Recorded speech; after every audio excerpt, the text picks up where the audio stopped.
Hey y'all, a lot of y'all think that the Bible is old and it's boring, but it's really pertinent and it's really prevalent to what we go through right now.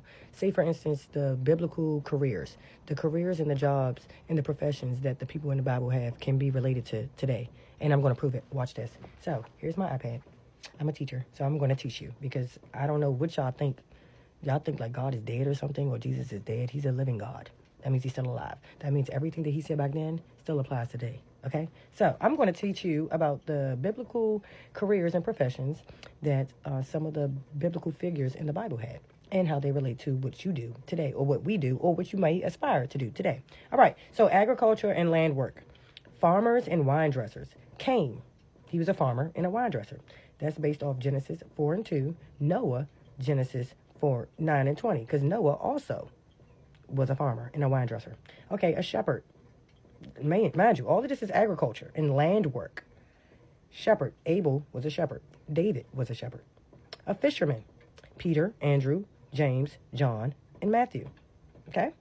Construction and crafts. Let's see. A tent maker and a carpenter. Paul was a tent maker. Jesus was a carpenter. A stonemason and a builder. Solomon oversaw the temple construction. A blacksmith and a metalworker. That was Tubal and Cain. A potter. That was implied in Jeremiah. So let's talk about business and trade. A merchant and a trader. Joseph's brothers sold him to Ishmaelite traders. A tax collector. Matthew was a tax collector, as well as Zacchaeus. Okay, a tent maker and an entrepreneur. Lydia, she was the seller of purple cloth. So that means she also made clothes. So, fashion design. Innkeeper in hospitality. Luke, Jesus' birth was born in a manger, so that means he was born in a motel. Yeah. Government and law. Okay, a king and a ruler. David, Solomon, and Hezekiah. A governor. Joseph in Egypt. Nehemiah in Judah. A judge. Samson, Gideon, Deborah. A scribe and a record keeper. Ezra. A lawyer and a teacher of the law. The experts in the law. Spiritual and religious roles. A priest. Aaron was a priest. A prophet. Jeremiah, Ezekiel, Isaiah. Levites and temple musicians. Asaph. And David served Saul when he was king, and he played some little harp or something, so he was a musician as well. A rabbi or a teacher.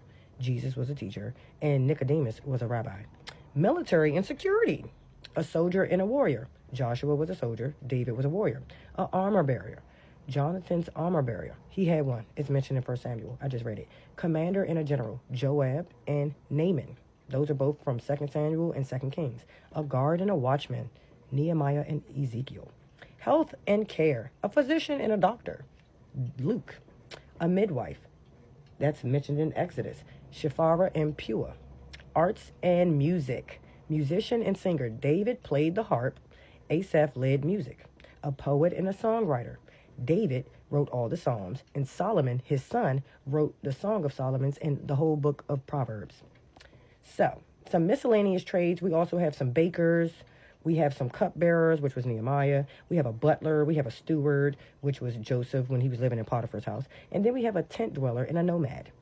Abraham, Isaac, and Jacob. So I would love to know how those people did those jobs back then. And if they're still relevant now, then how is the word of God dead or boring or not entrepreneurial?